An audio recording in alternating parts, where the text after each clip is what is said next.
வணக்கம் ருத்ரோ astro TV நேர்களே. நான் உங்கள் அன்பான சயின்டிபிக் வேதிக் அஸ்ட்ராலஜர் அஸ்ட்ரோரஞ்சி பேசுகிறேன்.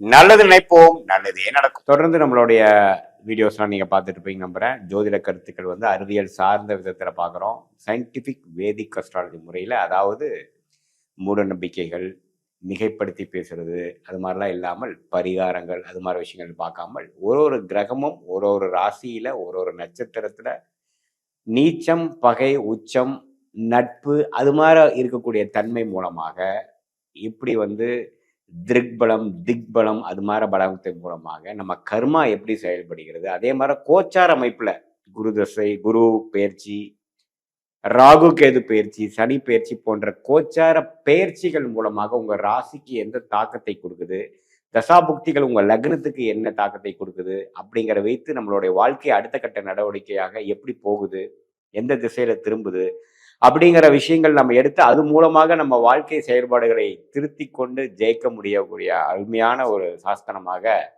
சயின்டிபிக் வேதிக் அஸ்ட்ராலஜி முறை, அறிவியல் சார்ந்த ஜோதிட கருத்துக்களை நம்ம பார்த்து கொண்டிருக்கிறோம். அந்த வகையில மகர ராசிக்கு 2025 செகண்ட் ஆஃப், அதாவது அடுத்த வரக்கூடிய 183 நாட்கள், ஜூலை 1ஆம் தேதியிலிருந்து டிசம்பர் 31ஆம் தேதி வரைக்கும் இருக்கக்கூடிய அந்த 2025ஓட செகண்ட் ஆஃப் எப்படிப்பட்ட ஒரு காலகட்டமாக மகர ராசிக்காரர்களுக்கு இருக்க போகிறதுங்கிறது நம்ம பார்க்க போறோம். இப்ப பாத்தீங்கன்னா, ஆண்டு கிரகம் என்று சொல்லப்படுகிற குரு மகர ராசிக்கு 6ஆம் இடத்துல இருக்கிறார். ஏன்னா மே மாதம் 2025 அவர் இடம் பெயர்ந்து விட்டார். 5ஆம் இடத்திலிருந்து 6ஆம் இடத்துக்கு மாறிவிட்டார். அதே மாதிரி ராகு கேதுவும் பாத்தீங்கன்னா, இதுவரை 3ஆம் இடத்தில் இருந்த ராகு 2ஆம் இடத்திலும், 9ஆம் இடத்தில் இருந்த கேது 8ஆம் இடத்துக்கும் இடம்பெயர்ந்து குரு பார்வை ராகு பெறுகிறார்.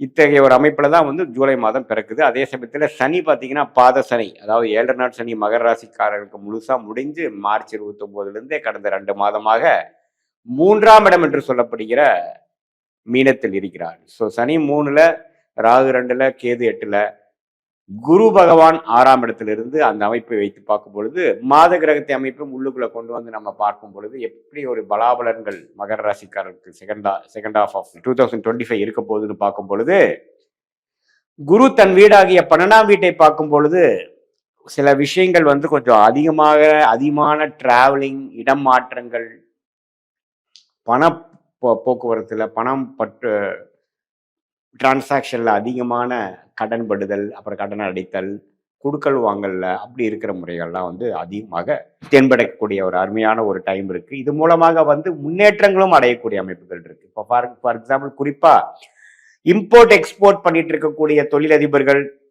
தொழில் முனைவோர்களுக்கெல்லாம் நல்ல ஒரு வாய்ப்பை கொடுக்கக்கூடிய அமைப்பு. 7 நாள் சனி, ஜென்ம சனி முடிந்து படிப்படியாக முன்னேறி கொண்டிருக்கக்கூடிய மகர ராசிக்காரர்களுக்கு இது ஒரு நல்ல வாய்ப்பை கொடுக்கக்கூடிய அமைப்பு இருக்குங்க. பணம் வரவேண்டிய பணம் சேருதல், தொழிலுக்கு வேணுங்கிற பணம் நமக்கு கிடைக்குதல், அது கடனா இருந்தாலும் சரி, கூட்டு தொழில் மூலமாக வரக்கூடிய பங்குதாரர்கள் மணியா இருந்தாலும் சரி, எப்படியோ பணம் நமக்கு கிடைத்து அது மூலமாக நம்ம நம்மளுடைய பிளான்ஸை எக்ஸிக்யூட் பண்ணி அடுத்த கட்ட நடவடிக்கைக்கு போகக்கூடிய அபிவிருத்தி, அது மாதிரி விஷயத்தை செய்யக்கூடிய அமைப்புகள் உண்டு. அதே சமயத்துல இப்போ வெளிநாடு எதிர்பார்க்குறவங்க, வெளிநாட்டில் போய் படிக்கலான்னு எதிர்பார்க்குறாங்க, விசா எதிர்பார்க்குறவங்க, அதே சமயத்தில் வெளிநாட்டிலே இருந்து வேலையில கொஞ்சம் சிறத்தன்மை இல்லாமல் இருக்கிறவங்களுக்கு நல்ல ஒரு மாற்றங்களை கொடுக்கக்கூடிய அமைப்பு மகர ராசிக்காரர்களுக்கு உண்டு. அதே மாதிரி வெளி மாநிலத்தில் போய் படிக்கணும்னு அப்ளை பண்றவங்க, ஈவன் ஹையர் ஸ்டடீஸ்க்காக போறவங்க, பிஜி போறவங்க, காம்படிட்டிவ் எக்ஸாம்ஸ் கிளியர் பண்ணி வேலைக்கு போறவங்க, நிறைய இடம் மாற்றங்கள் உள்ளது அப்படிங்கிறது நீங்க தெரிஞ்சுக்கணும். இது வசிக்கும் இடம் மாறுதல் உண்டு, வேலைக்காக மாறுதல் உண்டு, நிறைய பிரயாணங்கள் உண்டு அப்படிங்கிறது நம்ம தெளிவாக தெரிஞ்சுக்கணும். வயது முதியோர்களுக்கு பார்த்தீங்கன்னா நோய்த்தன்மை கொஞ்சம் அதிகமாக வரக்கூடிய அமைப்புகள் இருக்கு. இப்போ ஆல்ரெடி நமக்கு டயபெட்டிஸ், தைராய்டு, சில பிபி, சுகர், அது மாதிரி விஷயங்கள் எல்லாம் பாதிக்கப்பட்ட கொஞ்சம் மிடில் ஏஜ் அண்ட் சீனியர் சிட்டிசன்ஸ்லாம் பார்த்தீங்கன்னா கொஞ்சம் இன்னுமே அந்த நோய்த்தன்மை அதிகமாவதற்கு கொஞ்சம் இருக்கிறதுனால கொஞ்சம் எல்லாமே கொஞ்சம் கட்டுக்குள் வைத்து கொள்ள வேண்டும். கொஞ்சம் லைஃப் ஸ்டைல் சேஞ்சஸ் எல்லாம் கொஞ்சம் நீ கொண்டு வர வேண்டுங்கிறது நான் கேட்டுக்கொள்கிறேன். ஏன்னா 6ஆம் இடம் வலுக்குதுங்க, 12ஆம் இடம் வலுக்குது. ஸோ 6ஆம் இடத்துல இருந்து 10ஆம் இடத்தை பார்க்கும்பொழுது கடன் மூலமாக தொழில் முனைவோர், கடன் மூலமாக தொழிலை அபிவிருத்தி பண்றது, டெவலப் பண்றது, இன்னொரு கிளை ஆரம்பிக்கிறது, இன்னொரு பிரான்ச் ஆரம்பிக்கிறது, அபிவிருத்தி பண்றது, இன்னொரு ப்ராடக்ட்ஸ் லான்ச் பண்றது, அது மாதிரி விஷயங்கள், வெளிநாடு ரிலேட்டடா ஐடி சாஃப்ட்வேர் துறையில இருக்கிறவங்க, அது மாதிரி விஷயங்கள் இருக்கிறவங்களுக்குலாம் நல்ல ஒரு முன்னேற்றத்தையும் நம்மளுடைய அந்நியர் மூலமாக நமக்கு கொஞ்சம் ஃபாரின் கரன்சி வர்றது, அது மாதிரி விஷயங்கள், ஷேர் மார்க்கெட் அது மாதிரி விஷயத்துல இருக்கிறவங்க, ஐபிஓ விடுறவங்க, ஒரு ஒரு டிபென்ச்சர்ஸ் விடுறவங்க, பணம் திரட்ட நினைக்கிறவங்களுக்குலாம் நல்ல பணம் கிடைக்கக்கூடிய, நிதி கிடைக்கக்கூடிய அமைப்புகள் திருப்பி வருகிறது. ஸோ அதே மாதிரி கல்யாணம் நடக்காம கொஞ்சம் தடைகளா இருக்கிறவங்களுக்கு கல்யாணம் கைகூடுறது, கல்யாணம் ஆனதுக்கப்புறம் இடம் மாறுறது, டிபெண்டன்ட் விசால போகிறது, அது மாதிரி விஷயங்களும் நிறைய பேர்த்துக்கு வரக்கூடிய அமைப்புகள் உண்டு. மாணவர்களுக்கு பார்த்தீங்கன்னா இதுவரை கொஞ்சம் என்ன படிக்கணும் ஏது படிக்கணும்னு தெரியாமல் இருக்கிறவங்களுக்கு கொஞ்சம் கரெக்டாக இந்த யூனிவர்சிட்டியில் இந்த காலேஜஸில் இந்த கோர்ஸில் எடுக்க முடியும், இது எடுத்தால் நமக்கு இது மாதிரி ஒரு பலன் கிடைக்குங்கிற மாதிரி விஷயங்கள், அதுக்கு வேணுங்கிற அட்மிஷன் கிடைக்கக்கூடிய விஷயங்கள், அதெல்லாம் பரிபூர்ணமாக மகர ராசிக்காரனுக்கு கிடைக்கக்கூடிய அமைப்புகள் உண்டு.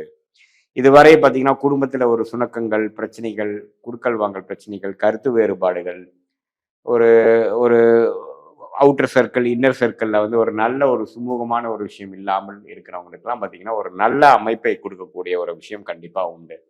அதே சமயத்தில் அந்த ஒரு ஒரு ஒரு பணம் கொடுத்துட்டோம், அந்த வெளியில் ஒரு பணம் கொடுத்து திரும்பி வராமல் இருக்குது அப்படிங்கிறவங்களுக்கு சட்டுன்னு ஏதோ ஒரு நேரத்தில் நமக்கு பணமாக ஒரு பணத்தை ஒரு 2 மடங்காக 3 மடங்காக நமக்கு ரிட்டர்ன்ஸ் வந்துருச்சு அப்படிங்கிற மாதிரி விஷயங்களும் கிடைக்கக்கூடிய அமைப்புகள் கண்டிப்பாக உண்டு.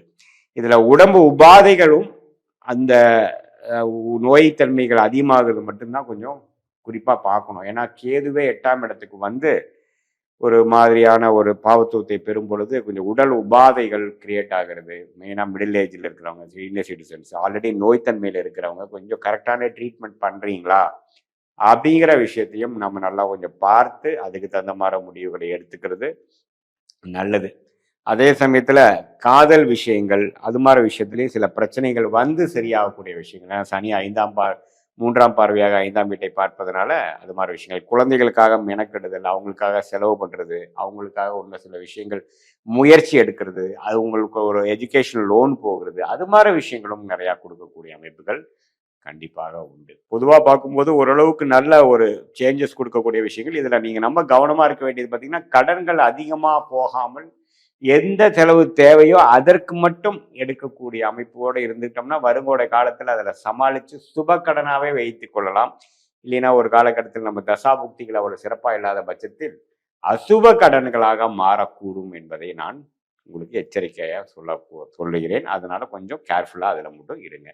இது ஒரு பொதுவான பலன்களை தவிர உங்களுடைய ஜென்ம ஜாதகத்தில் எப்படி தசாபுக்திகள் போய் கொண்டிருக்கிறது, நீங்க எந்த லக்னத்துல பிறந்தீங்க, இப்ப தசநாதன் புக்திநாதன் எப்படி இருக்கார், அவரோட தன்மை உங்க ஜாதகத்தில் எப்படி இருக்குதுங்கிறதெல்லாம் ஒருங்கிணைத்து நான் சொன்ன இந்த கோச்சார் அமைப்போட ஒருங்கிணைத்து பார்க்கும் பொழுது அடுத்த வரக்கூடிய 6 மாதம் எப்படி இருக்க போகுது, அதுக்கப்புறம் வரக்கூடிய 1 வருடம் எப்படி, ஷார்ட் டேர்ம் லாங் டேர்ம் என்ன, எப்படி வாழ்க்கையை எந்த மாதிரி நேரத்தில் எது மாதிரி நடக்கக்கூடுது, உங்க ஜாதகம் என்ன சொல்லுது அப்படிங்கிறதை நம்ம மிகைப்படுத்தாமல் பரிகாரங்கள் அது மாதிரி மூட நம்பிக்கையில போடாமல் உள்ளது உள்ளவாறு தெரிந்து கொண்டு அது மூலம் நீங்கள் தக்க முடிவுகளை தக்க நேரத்தில் எடுத்து வெற்றி பெற முடியும் என்பதை நான் கேட்டுக்கொள்கிறேன். மீண்டும் மற்றொரு காணொலியில் சந்திப்போம்.